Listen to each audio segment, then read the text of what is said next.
गाय की जो महिमा है वो हमको मान लेनी चाहिए, शास्त्र में लिखा है। साइंस कहता है इसके दूध में जो गुण हैं वो तो बहुत लंबे हैं। बहुत से गुण ऐसे हैं जो भौतिक दृष्टि से नहीं समझे जा सकते। भौतिक दृष्टि तो ये बताएगी इतना कैल्शियम, इतना प्रोटॉन, अरे वो आयरन है, यही सब चीजें बताती है। कौन सी चीज सात्विक है, कौन सी चीज राजस है, कौन सी चीज तामस है, इसको शास्त्र बताएगा, साइंस नहीं बता सकता। गाय के दूध में सत्व गुण है, विचार सात्विक होंगे, शुद्ध होंगे, तुम्हारे अंदर अपने आप भक्ति आ जाएगी, और नहीं तो हिंसा आएगी। किसी ने कहा बकरी के अंदर बहुत गुण हैं। बकरी के अंदर हो सकता है साइंस की दृष्टि से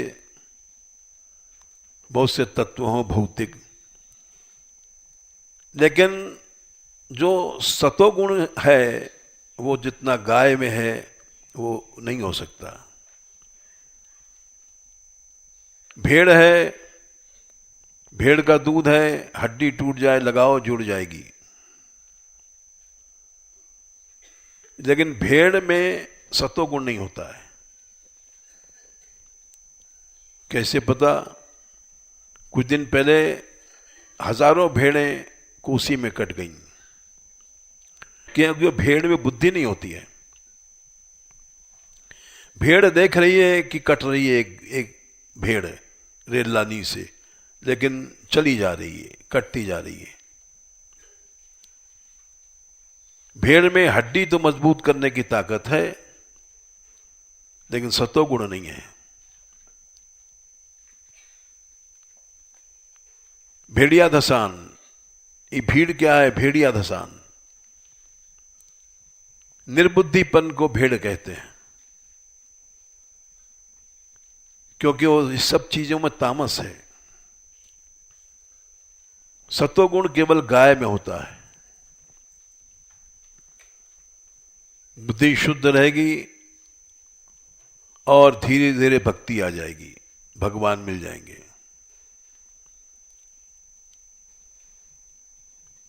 भगवान ने स्वयं प्रशंसा किया है। नंद बाबा से कहा देवताओं के पूजन क्यों करते हो? भगवान के वाक्य हैं ब्रह्मविवर्त में, सर्वे देवा गवा मंगे। बाबा सभी देवता गायों के अंग में हैं। तीर्थानि तत्पदेषु च, तीर्थों में नहाने क्यों जाते हो? गाय के चरणों में सब तीर्थ रहते हैं।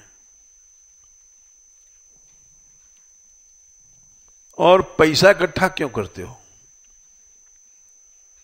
तद गुह्येषु स्वयं लक्ष्मी।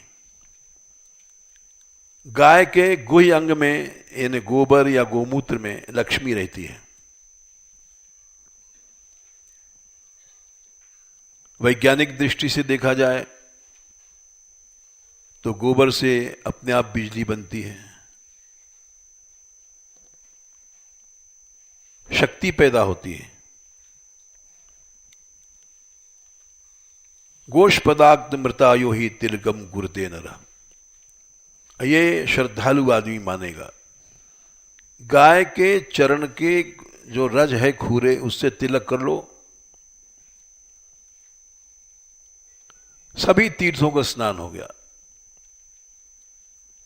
और तुम्हारी विजय होगी। यहां तक कि गावः तिष्ठन्त यत्रैव तत्तीर्थम परिकीर्तितम, जहां गाय रहती हैं वहीं रहो, सब तीर्थ वहीं रहते हैं। वहां अगर तुम प्राण छोड़ दोगे, प्राणांस त्यक्त्वा नरस्तत्रैव सद्यो मुक्तो भवेत् ध्रुवम्, अवश्य मुक्त हो जाएगा। ये बात श्रद्धा वाला मानेगा, कोई विदेशी नहीं मान सकता, क्योंकि वो जीवन मुक्ति जानता ही नहीं है, जन्म मरण मानता ही नहीं है। वो क्या मानेगा कि मुक्त हो जाएगा? अवश्य मुक्त होता है। कोई शंका करे लोग मर जाते हैं, गाय पालने वाले मुक्त होते हैं। हमको विश्वास करना चाहिए अवश्य होते हैं, क्योंकि शास्त्र में कहा गया, भगवान ने कहा है, हमें तुम्हें दिखाई नहीं पड़ती मुक्ति। मुक्ति ऐसी नहीं कि हमें तुम्हें दिखाई पड़ जाए। मुक्ति या बंधन कुछ दिखाई नहीं पड़ता है। क्या किसी को दिखाई पड़ता है? कर्म दिखाई पड़ते हैं, अच्छे बुरे, उनका फल दिखाई पड़ता है? कुछ नहीं दिखाई पड़ता। अनुमान प्रमाण से दिखाई भी पड़ता है। जैसे जो हिंसा करने वाला है उसको किसी न किसी रूप में दंड अवश्य मिलता है।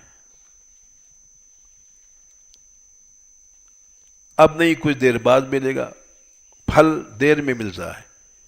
गेहूं बीज तुमने खेत में डाले, गेहूं उपजने में तुरंत पेड़ नहीं बनेगा। कोई भी बीज डाला तुमने, पेड़ बनने में टाइम लगता है। फल तुरंत मिल जाए तो सारी सृष्टि अपने आप सुधर जाएगी, लेकिन ये नियम है भगवान का, फल देर में मिलता है।